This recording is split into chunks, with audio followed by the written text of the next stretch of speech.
여긴 세계에서 가장 유명한 인스타그램용 장소 중 하나죠. 사람들이 기대거나 넘어지지 않도록 받치는 신용을 하는 사진들이 있어요. 심지어 복잡한 아이스크림 콘처럼 보이는 사진들도 있고요. 물론 이탈리아의 유명한 랜드마크인 피사의 사탑에 대해 말하고 있는 거예요. 늘 몇 초 후면 넘어질 것처럼 보이죠? 이름처럼 이탈리아의 도시 피사에 위치한 이 건축물은 역사나 목적보다는 불안정한 자세로 더 잘 알려져 있어요. 과거 1178년 탑의 건설이 아직 진행 중이었을 때 사람들은 그 건물이 기울기 시작했다는 걸 알았어요. 심지어 탑을 3층까지 쌓기도 전에요. 처음에 그들은 왼쪽 다리가 오른쪽 다리보다 5cm 더 짧아 태생이 구부정한 건축가를 비난했어요. 아니에요. 이건 그냥 지어낸 거고요. 사람들은 곧 탑 아래에 부드러운 토양 때문에 이 일이 일어나고 있다는 걸 알아냈어요. 점토, 고운 모래, 그리고 조개 껍데기로 만들어진 흙 위에 공사를 시작하는 게 좋은 아이디어가 아니라는 게 곧 명백해졌어요. 수세기가 흘렀습니다. 곧 사람들은 55m 높이의 탑이 그냥 기우는 게 아니라는 걸 알게 됐어요. 슬로우 모션으로 매년 2mm라는 놀라운 속도로 떨어지고 있었어요. 많은 것 같진 않지만 거기다가 수백 년을 곱하면 사진을 보면 돼요. 요즘 사탑은 수직축에서 5m 이상 떨어져 있어요. 무게중심이 구조물의 토대 안에 계속 떨어지고 있어서 넘어지지 않고 있는 거예요. 게다가 지역 당국이 지속적으로 감시하고 있어요. 제가 이미 다음 이탈리아 여행으로 여러분을 흥분시켰기 때문에 피사의 사탑이 이 나라에 유일하게 비뚤어진 건물이 아니란 걸 아셔야 해요. 피사에서 약 2시간 정도 떨어진 볼로냐 북쪽에 있는 도시에 한 개가 아니라 2개의 기울어진 건축물이 있어요. 2개의 탑보다 듣기에 좋은 레 두에 토리예요. 이 탑들은 각각 건설 자금을 댔던 가족 아스넬리 가와 가리센다 가의 이름을 따서 지어졌어요.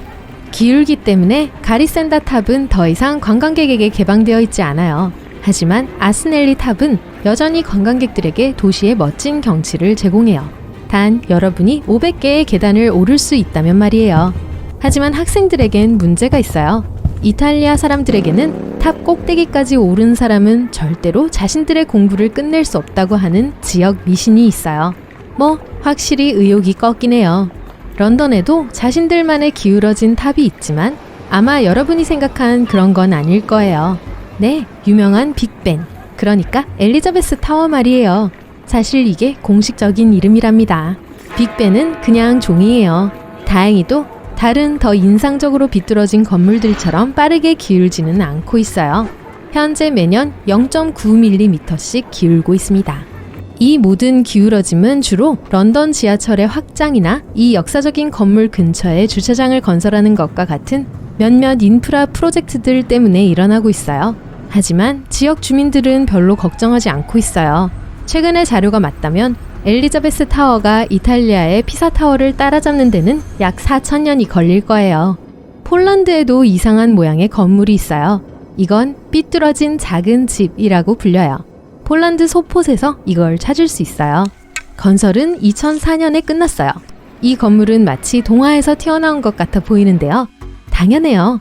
이 프로젝트의 설계자들은 얀 산사가 그린 책에서 영감을 받았다고 주장했어요. 이 프로젝트는 예를 들어 뒤틀린 벽, 사암으로 된 창문, 그리고 돌장식과 같은 많은 인상적인 디테일이 있어요. 건물은 또 구부러진 색 유리창과 오목한 지붕이 특징이에요.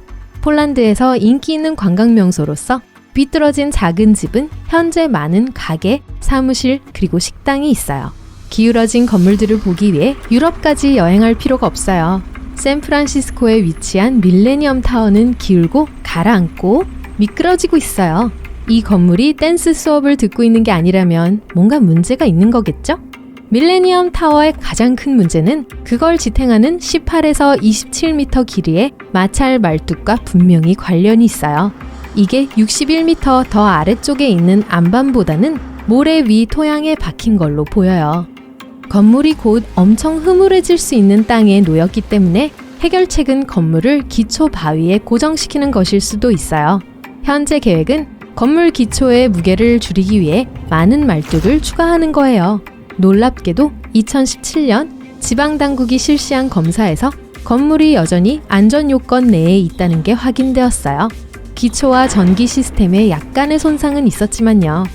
하지만 모든 기울어진 구조물들이 다 공학적인 실수로 기울어진 건 아니에요. 예를 들어 아부다비의 캐피털 게이트 타워는 서쪽으로 거의 18도 기울어져 있는 158m 높이의 건물이에요. 심지어 2010년에 인간이 만든 세계에서 가장 기울어진 탑으로도 기네스북에 올랐죠. 적어도 여기에 쏟아부은 공학적 노력은 인상적이에요. 이 탑의 각도는 세계 최초의 프리캠버드 코어에 의해 고르게 되어 있어요.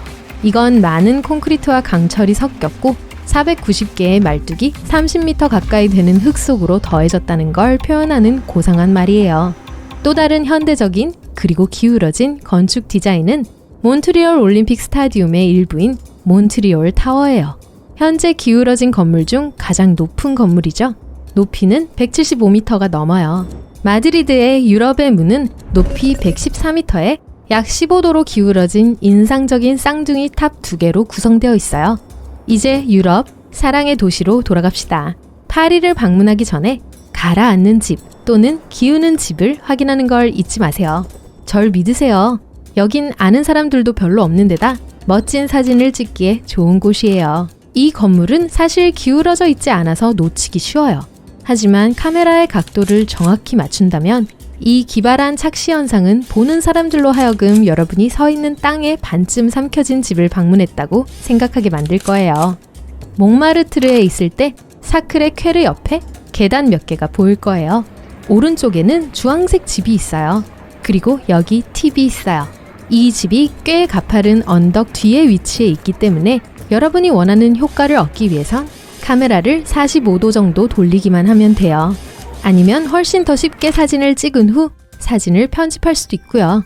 세계에는 바로 지금 이 순간에 가라앉고 있는 도시들이 있어요. 그중 일부는 놀라운 속도로 가라앉고 있어요. 아마도 가장 걱정되는 곳은 베니스일 거예요. 하지만 베네치아인에게 도시가 가라앉고 있냐고 물어보면 바다가 불어나고 있는 것보단 덜하다고 말할 거예요. 그거 말 되네요. 도시 아래에는 아직도 압축되고 정착되고 있는 퇴적토가 있어요. 그래서 여기 문제가 이중적으로 보이는 거예요. 베니스가 지난 세기에 약 23cm 정도 가라앉았을 뿐만 아니라 해수면도 해마다 오르고 있어요. 이게 이 멋진 지역을 홍수에 더 취약하게 만들어요. 더 안 좋은 건 추운 계절에 만조 또는 아쿠아 알타라고 불리는 현상이 발생한다는 거예요. 유난히 높은 조수가 강한 바람과 폭풍과 함께 오는 때죠. 예를 들어 1966년에 이 폭풍 중 하나가 베니스의 물을 보통 수위보다 1.8m 이상 높게 올렸어요. 세계에서 가장 빠르게 가라앉는 도시 중 하나는 인도네시아의 수도 자카르타인데 세계에서 가장 인구가 많은 지역 중 하나이기도 하죠. 이 과정은 수십 년 동안 일어나고 있어요. 현재 데이터가 맞다면 2050년까지 북자카르타의 95% 이상이 침수될 거예요. 이 도시의 북부 지역은 10년 동안 충격적이게도 2.5m를 가라앉았어요. 그리고 현재 그 속도는 매년 거의 25cm예요. 게다가 자카르타는 미끄러지고 있어요.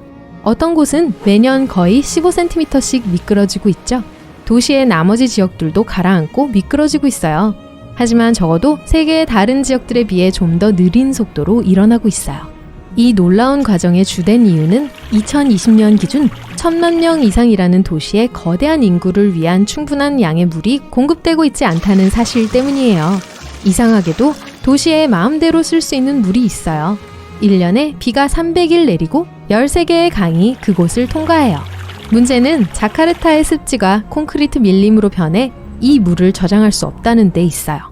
그래서 도시에 사는 사람들은 신선한 물을 얻기 위해 자신만의 우물을 만들어야 합니다. 땅에서 물을 지속적으로 빼내게 되면 침하라고 불리는 빈 지하 공간이 많아지게 돼요. 그러면 그 도시가 거의 텅 빈 땅에 서 있게 되고 결국은 가라앉게 되는 거죠.